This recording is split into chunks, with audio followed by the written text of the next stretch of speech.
Então, saindo, o pai estava com ele.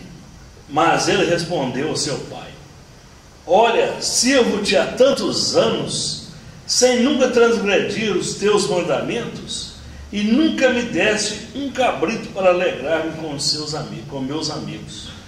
Vindo, porém, esse teu filho, que desperdiçou os teus bens com meretrizes, tu mandaste matar para ele o bezerro cevado. Respondeu-lhe o pai: filho, tu sempre estás comigo, e todas as minhas coisas são tuas. Mas era justo alegrarmos e folgarmos, porque esse teu irmão estava morto e reviveu, estava perdido e foi achado. Essa parábola, ela mostra para nós a parábola dos dois filhos, né? É o filho pródigo egoísta e o outro corajoso. Ele é egoísta e corajoso. O outro é o egoísta covarde. Por quê? Porque nós vemos essa parábola, segundo os exégetas, eles voltam lá no século I para explicar, né? A pergunta 627 do Livro dos Espíritos, ela pergunta assim: se Jesus, né, disse tudo, por que nós buscamos as informações através dos livros psicografados, através dessas informações? Aí o Espírito de Verdade fala para nós assim: Jesus falava de uma época e de um local. Então, mas mesmo voltando aí, nós vamos olhar a maravilha de Jesus. Ele falava de uma época e um local, mas falava para o futuro, para o Ocidente, porque ele estava no Oriente. Aquela época era uma época onde dominava-se o patriarca, era uma lei patriarcal. Ninguém respondia pai, a última palavra era do pai. Aristóteles, ele falou assim: conhece-se um ancião pelo seu caminhar. Então, o ancião era aquele homem experiente, tranquilo, respondia na hora certa, dizia na hora certa. Mas quando nós vamos ver essa parábola, foge todos esses conceitos. Por quê? Porque Jesus está mostrando para nós que há essas diferenças no mundo. Então, esse filho diz: pai, me dá a minha parte, perfeitamente está aqui. O filho mais novo, quando, né, a parábola coloca, ela cita que é o mais novo. Por quê? Porque o filho mais velho, era ele que dominava a clã. Se houvesse qualquer coisa, tinha que perguntar ao pai. Na ausência do pai, o filho mais velho. É o filho mais velho que iria aconselhar o filho mais novo. E o que nós vemos? O filho mais velho caladinho. Ele quer a parte dele, ficou caladinho, não deu uma opinião. Ele foi covarde. Ele viu que aquele jovem estava cheio de entusiasmo, achando que a riqueza não acabava, achando que o mundo era dele com aquele dinheiro, com aquela situação, aquele momento, e partiu, né? Só que, grande, né, desilusão, acabou tudo. Como acaba? Nós vemos pessoas passando por privações, onde que se tivesse o devido cuidado. Há pouco eu estava vendo o Chico Xavier numa mensagem aqui. Ele falou: obrigado, Deus, pelas privações que confundem-nos a mente, mas abrandam-nos o coração. Nós vemos, né, pessoas passando por situações que muitas vezes nós não compreendemos. Então, a parábola fala: aquele filho, depois de grande fome, ele levantou-se, quer dizer, ele estava caído moralmente. Levantou-se e, naturalmente, ajudado, né, pelo seu guia espiritual, eu vou lá no meu pai, todo mundo lá, eu vou pedir para ser empregado. Naturalmente, ele vai aceitar, e foi. Chegou lá aquele flagelo. Então, ele não pediu ao pai. Quando ele aproximou, o pai já saiu correndo, outra entrando, né? O ancião, conhece o ancião pelo seu caminhar lento. Ele poderia tropeçar na túnica, ele seria na aldeia, quando ele estava, uma confusão tremenda. Mas mostra-nos essa parábola para ver, ele vai, abraça e enche o filho de beijo. Não tinha esse costume. No Oriente, quando o filho aproxima do pai, é no máximo um beijinho, o ósculo santo. É o costume. Nós aqui é que enchemos o filho de beijinhos. Abraço, qualquer coisa, né? Estão comemorando tudo. Naquela época no Oriente não tinha isso. Então, mostra-nos a parábola, Jesus, a alegria daquele pai. E vem chegando aquele jovem. Quando ele vê, o que é isso? O que está acontecendo aqui? Tal, que música? Aquele seu nome, o que é isso? Eu não sei. Aí o pai dele viu, ele falou, eu não vou entrar. Isto era o bastante para ele ser expulso das terras dele. Só ele desrespeitar o pai. Só ele não querer entrar. Ele não chamou ele de pai, não. Ele falou, nunca me deste um cabrito para os meus amigos, que está matando um bezerro cevado. Cevado é o mais gordo que tem, né? Então, aquela época, a gente ouve uma parábola desta, quando Jesus ia àquela cercaria ali, Jericó, Caná, né? Essas comunidadezinhas, elas tinham no máximo 60 a 80 casas. Então eram de 400 a 600 habitantes. Eles não têm costume lá como nós, ir para uma churrascaria, sentar, comer, lá não. É regrado. Então a carne, então, lá matava-se. Uma ovelha, ela tinha que durar 2 semanas. Um boi, para matar um boi, eles não tinham geladeira, né? Não podia salgar, mas não tinha esses costumes, então eles comiam logo. Para comer um boi, ele chamou a cidade toda para acabar com aquilo logo, para não perder. Então, era a festa do retorno, da alegria, que o irmão não entendeu. E ele, né, ele também que era pródigo, covarde, né, seguro, parecia que ele era responsável, parecia. Mas os bens, ele estava de olho, porque a herança, 2/3 era do filho mais velho, 1/3 era para dividir os outros filhos. São costumes orientais, né? Então, ele sabia disso, por isso que ele estava agarrado ao pai. Por isso que ele tinha essa preocupação de cuidar do pai. Quando a gente vê aqui da mesma forma, né? Sua mãe é aposentada, eu cuido dela, meu pai morreu, ela já tinha pensão dele, então o negócio vai, é melhor, né? Agora, quando não tem nada disso, afasta-se, arranja um asilo, né? Arranja um cantinho, é a mesma forma. Nós preocupamos com a herança, nós até lembramos aqui, os bens materiais, eles duram, em média, 70 anos na mão de uma pessoa. Um prédio, um supermercado, uma rede de lojas, 70 anos, e acaba. Então, você pode voltar e buscar Caratinga nos tempos atrás.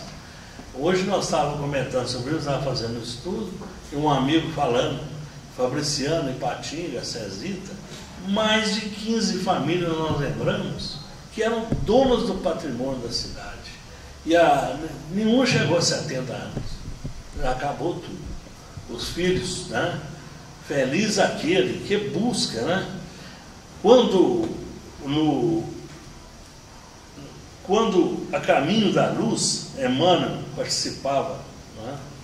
Ele traz para nós esse livro, ele fala para nós no livro A Caminho da Luz, tem 2 ordenamentos para o planeta: ordem e beleza. Isso é o futuro. Nós achamos que as coisas são feitas, né? São feitas para chegar à ordem e à beleza. O que é ordem? Tudo funcionando. Você chega, vai no banco, vai no supermercado, não tem nada que te agride. E a beleza, o que é? Tudo que você quer, ele vai existir, da forma que você necessita, com a sua conscientização.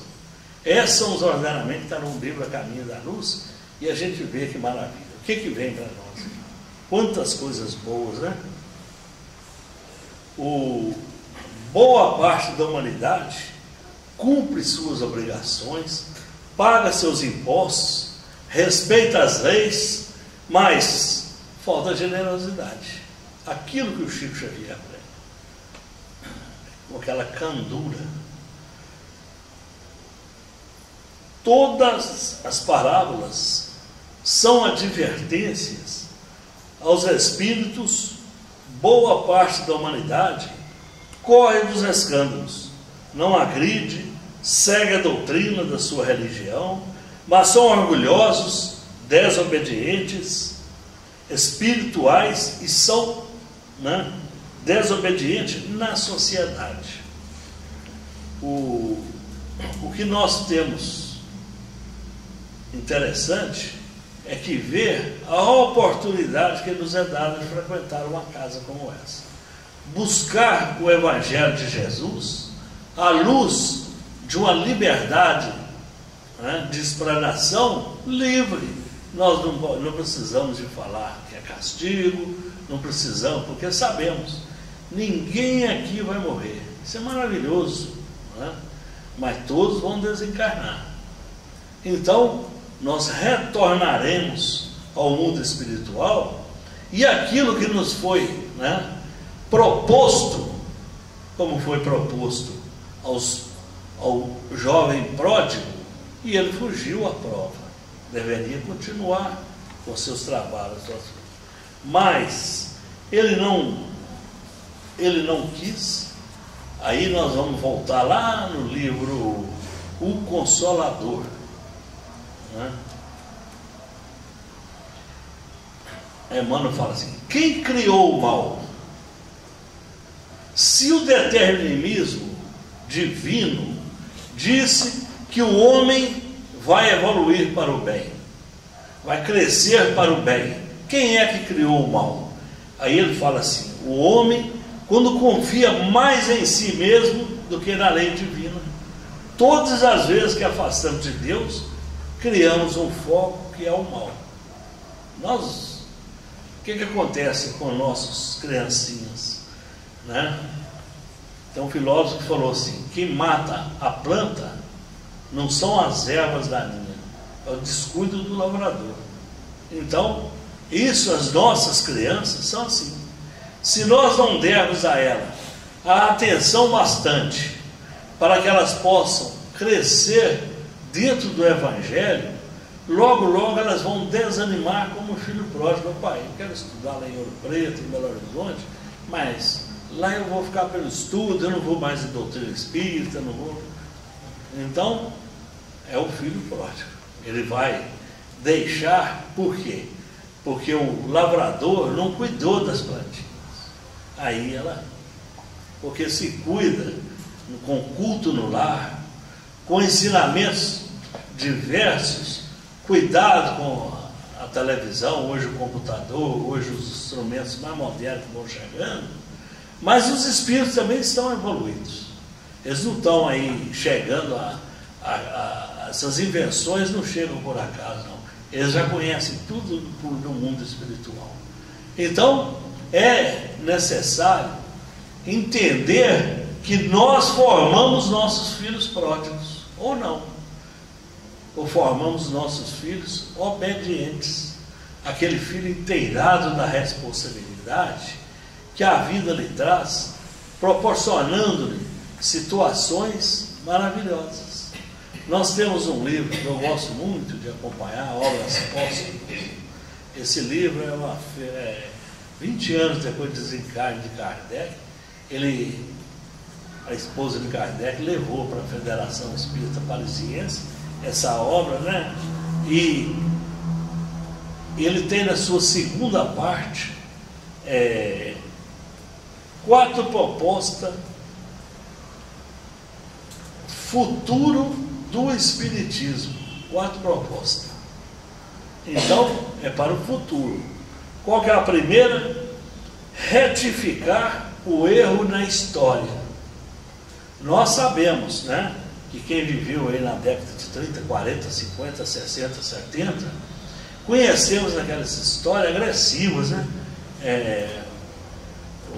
A Rosa, o Cravo brigou com a Rosa, a agressão do lobo mau com a Rosa, são histórias, mas diferente disso, tem as histórias morais que não são passadas por cima também. Por quê? Porque eram homens de influências e inteligência que proporcionavam. Nós temos um Castro Alves que defendeu, apesar de viver 23, 24 anos, ele defendeu os escravos, mas o escravo nunca foi considerado.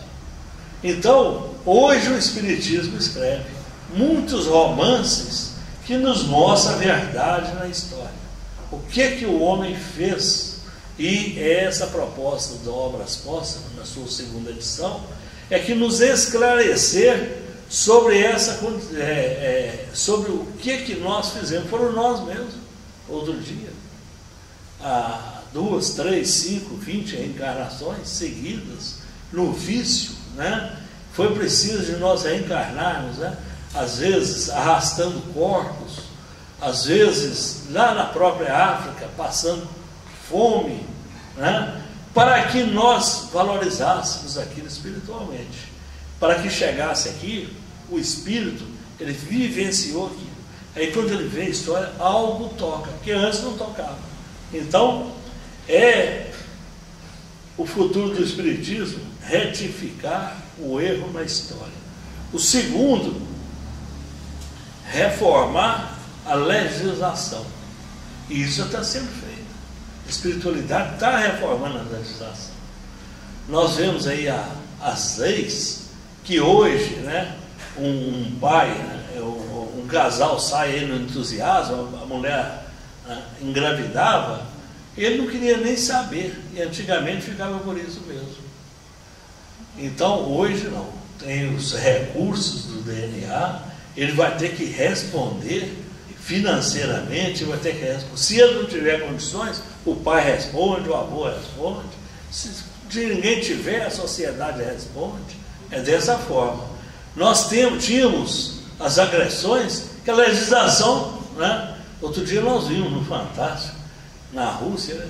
A mulher pode apanhar uma vez no ano, mas o homem não pode quebrar nenhum osso dela. Então eu achei interessante que eu lembrei disso aqui. Essas legislações vão chegando. Aqui no Brasil não acontecia nada quando a pessoa que agredia era um líder, era um influente, era um político, era uma autoridade, ficava por isso mesmo. Mas, como a espiritualidade está atuando, cada vez, né, eu vi uma lei a semana passada, todo traficante que for pego no flagrante, ele perde a carteira de habilitação por 5 anos. Depois que terminar, ele tem que fazer um curso, acho de 6 meses, tá? Dá um castigo nele mesmo, para retornar novamente a carteira de habilitação. Olha que maravilha. A mulher que bate no homem não pode bater mais, que existe a Lei Maria da Penha, né? Então, ela tem que acalmar-se, tem que manter-se equilibrada. É a legislação mudando, né? As leis. A terceira reforma proposta espírita: restaurar a religião natural do Cristo.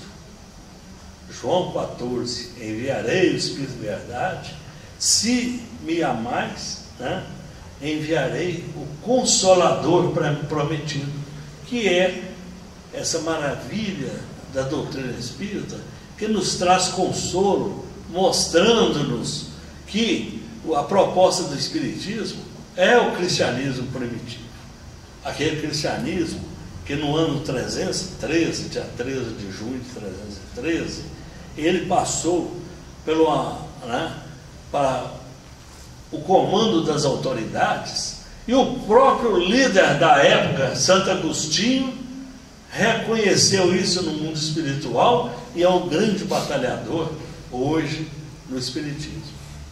Então, essa é a terceira proposta do espiritismo para o futuro. A quarta é extinguir o materialismo.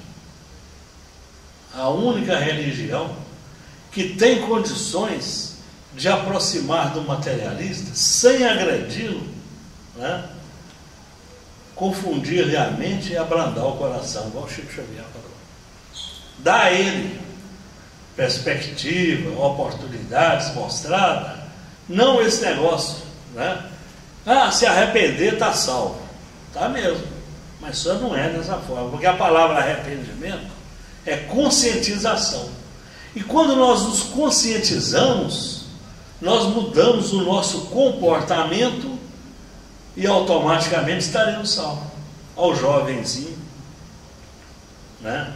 O filho pródigo, ele arrependeu, levantou-se, quer dizer, levantou do chão, não, levantou-se moralmente. Eu posso, eu vou lá, conheço meu pai, sei que meu pai vai me abraçar. Quando ele chegou, né, o pai abraçou. Achei interessante, ele fala assim: veste-lhe uma túnica, era a veste dos nobres. Coloca-lhe um anel no dedo, aquele anel ali era de família. Geralmente ele era dividido em 4 partes. Qualquer pessoa que se encontrasse na rua, olhasse, essa é família nobre, é da família tal. E sandálias no pé. Porque o restante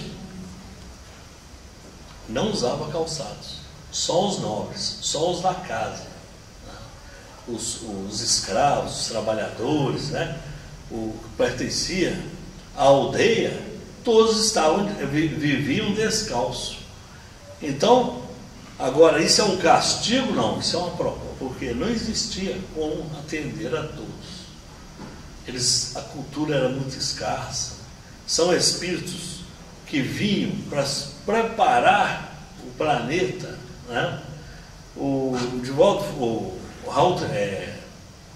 Haroldo Dutra, ele conta que o amor do filho ao ancião, que é tão grande, que até hoje, toda aquela região do Oriente e na Índia, eles vêm para o mundo e fazem um grande negócio, né? Compram uma usina siderúrgica, uma coisa, antes de fechar, ele pega seu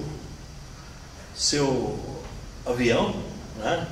Chega no aeroporto mais próximo, ele pega o seu helicóptero, desce lá na tenda onde o seu ancião, seu pai está, comunica-lhe o fato, se receber a aprovação do pai, ele volta e fecha o negócio. Então, quem somos nós, né? Outro dia eu estava vendo um apartamento em cima do meu comércio, uma jovenzinha foi presa com drogas, assim. Aí chegou um advogado, eles vão tudo correndo, chegaram uma meia dúzia, aí chegou um que o pai era meu conhecido. O pai veio e falou: você conhece? Eu falei: conheço. Você chama ela para nós? Eu falei: não, eu vou te dar um conselho. Seu filho, ela é reincidente, pobre, ela não, e é violenta, ela já tem todo tipo de crime, não mexe com isso não, ela não tem dinheiro para te pagar. Se é essa a vontade, ela aquela correria, né? Com todo respeito à classe, mas eles não esperaram, né? Nem a coisa abaixar a poeira. Ela está lá no Ipaba e ele falou comigo assim: a pena, ela pode ser tirada porque ela tem um filho menor. Eu falei: ela já saiu 2 vezes. Esse menino, quando estava mamando de peito, eu lembro que ela saiu. Então, o pai dele veio, tá vendo, meu filho? Falou: cala a boca, pai. Eu falei: ô, faça favor, não conversa comigo mais. Se você dirige ao pai dessa forma, você imagina subalternos seus. Ele: não, mas não é. Eu falei: ó, faz favor, dá licença, tal. A gente tem que ter esse choque dentro dessa oportunidade para que a pessoa acorde porque o pai já está velho, né, idoso, ele recém-formado, cheio de entusiasmo, né? O carrão lá, naturalmente a prestação é alta, né?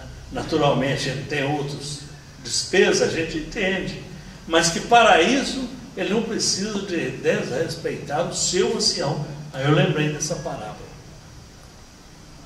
Como é bom entender Jesus, quando Jesus chega até as pessoas, as meretrizes, os cobradores de impostos.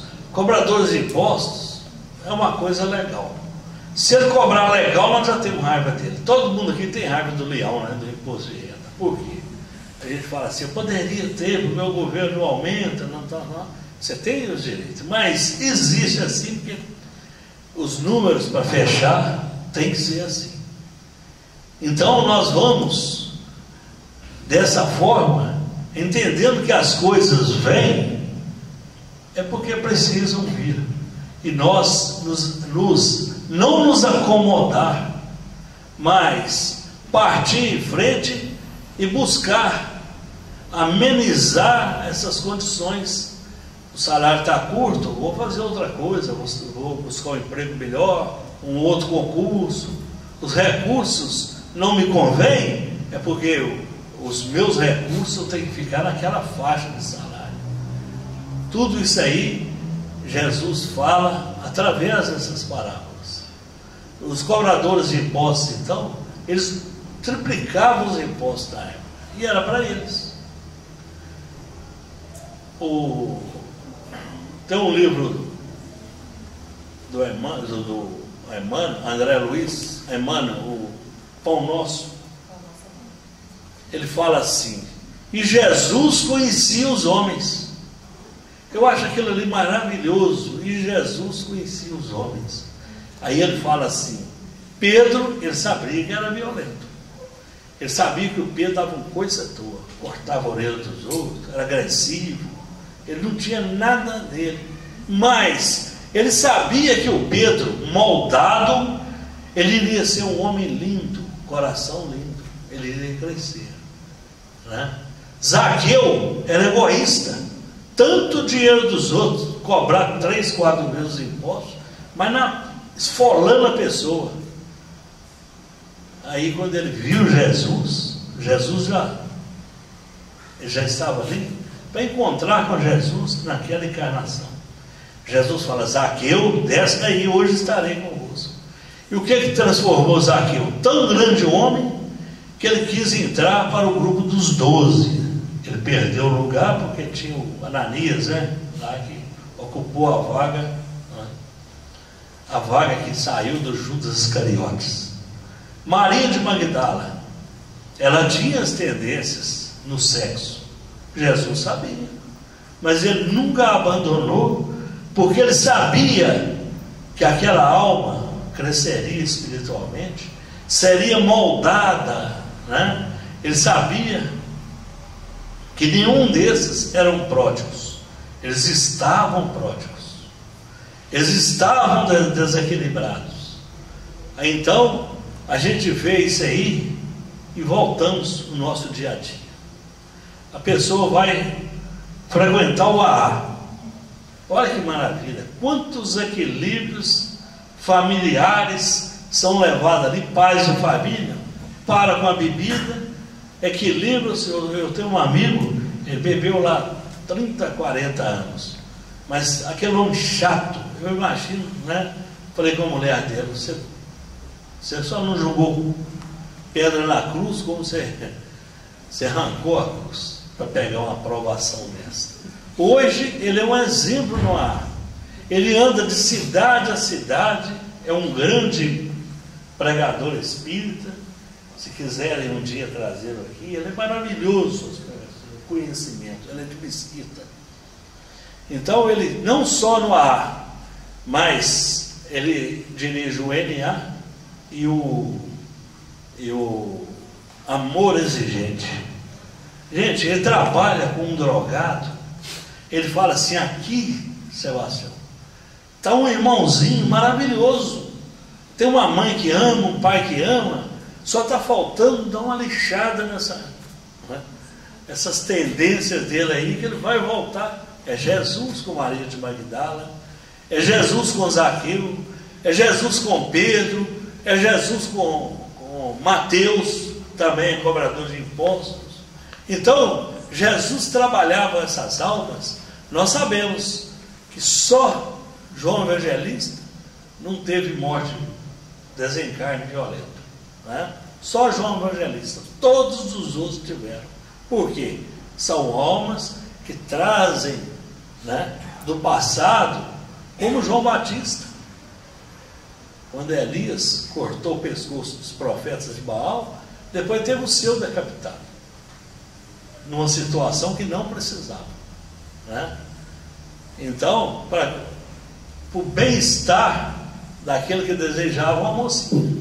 Então, essas colocações Jesus faz para nós e mostra também. Tem pessoas que estão aqui e entram na política. Maravilhoso, é uma missão, é uma privação. Ele nasce com aquele compromisso e nós não podemos julgar todos, porque tem muitos bons, tem muitos, né, que às vezes fica tateando na pressão, na coisa, mas ele sabe, o eleitor, ele está lá todo dia, um remédio, uma doença, e bota toda a culpa na política, no político. Ah, vocês têm muito dinheiro, trazem para mim e tal, tal. Eu vejo pessoas, um dia eu vi uma amiga na fila na prefeitura, falei, o que foi? Meu marido foi operado e ele gastou, entre tudo, 6 mil reais. Eu quero que o prefeito me repõe. Mas se o seu marido tem um empregão, você também? Não, mas ele tem condições. Ele repõe uma coisa ou outra, tem dinheiro para isso na saúde. Você não vai entender. Aí vai entender Jesus. Essa alma, ela tem que ficar na igreja, no centro, né? O centro espírita, ele é dividido, gente. Ele é dividido em 3 partes. Nós temos os falsos religiosos. As pessoas aproximam, né? Ele quer aparecer para a sociedade. Eu estou indo lá no Dias da Cruz, eu vou mudar agora. Mas é o religioso convencionalista. Ele observa ritual, doutrina, normas, mas é egoísta. Ele não tem condições de sair daquela situação de egoísmo. Ele é o pródigo medroso, aquele pródigo, filho mais velho, né? E nós temos um outro que chama servos. A casa é cheia de servos. Servos é aquele que presta serviço ao Criador, mas recebe por isso. Não comunga para os propósitos divinos. Aí a gente fala assim, mas aqui na casa espírita não tem isso de receber. Tem, ele cobra de Deus. Ele cobra. Ele chega em casa, ele levanta de manhã e fala, Senhor, eu abraço aqueles meninos na cantina, cheio de catarro, como se fosse meu filho. Chega aqui sujo, tem até que tomar um banho, e eu faço aquilo com carinho, mas ajuda meu filho a passar no vestibular. Então, cobrou. Senhor, né? Meu marido, né, está com câncer. Quanta dedicação eu tenho nos trabalhos no centro espírita, eu dou passe, que aquelas energias sejam canalizadas para ele, que é cura. Cobrou. Nós temos uma preocupação com aqueles que cobrem financeiramente, né? 10%, 20%, então não tem nada com isso. É só compreender, o Espiritismo nos mostra. São servos. Agora tem os filhos. Os filhos é aquele que atingiu um estágio espiritual onde seus propósitos são os propósitos divinos. Olha que maravilha. Existe em todas as situações pessoas que nós comunicamos com ele. Temos que aprender para não sermos rude demais com eles, mas para que nós possamos aprender caladinho. Eu vejo pessoas carentes, toda a doação que chega, o que chegou aí? Eu estou precisando disso, eu estou precisando daquilo. Ah, lá em casa tem um lugar certinho para esse armário. Ah, lá em casa tem uma coisa. Então, são aqueles servos que vêm colaborar, empolga, participa, mas quer ganhar, quer cobrar. Né? Então, dessa forma, nós vamos vendo que o que Jesus mostra nessas parábolas são situações onde nós temos que observar, fazer uma reflexão e mudar. Né? Mudar a linha de pensamento ideológico. Nós temos que mudar a conduta. Você já pensou se estou aí amanhã, eu estou presidindo uma casa dessa? É brincadeira? Mas aquele que nasceu para tal, ele vai aproximando. Já pensou nos dar amanhã uma tesouraria? Ah, a grana aqui vai ficar na minha mão. Olha que responsabilidade. Então, são situações que nós temos que ter uma linha de comportamento para com Jesus, e não podemos ser pródigos não, senão não dá conta. Nós criticamos muito as pessoas que desviam o dinheiro, porque nós não aguentamos esperar o tempo. O tempo cobre, urge, o tempo vem, e essas pessoas serão ótimos frequentadores futuros das casas. Ele vai aprender a disciplina, ele vai aprender a amar. Né? Eu li uma reportagem do Chico Xavier. O repórter foi acompanhar e ele foi subir uma favela. Ele falou: amanhã às 5 horas, o repórter 4h30 estava lá. Mas 15 minutos o Chico já estava saindo. Aí foram, pergunta, não, vão acompanhando aqui, nós temos os amigos, amanhã não tem o seu carro, eu tenho que ir a pé para cumprimentar os amigos do caminho, que eu cumprimento todo dia. Quando chegou lá já era 7 horas. Aí, no subida da favela tinha um boteco, o pessoal já estava lá jogando sinuca e tal. Quando ele chegou, o Chico, parou tudo. O dono do boteco pegou a quantidade de bala que já era costume, entregou ele botou nos bolsos do paletó e abraçou um, abraçou o outro e falou assim: Chico, que dia que você vai tomar uma comigo? Ele falou: não vai faltar tempo não, qualquer hora, eu não posso agora que eu vou abraçar as mãezinhas, né? Mas o Chico, aquele carinho com tudo, né? Então ele foi subir na favela.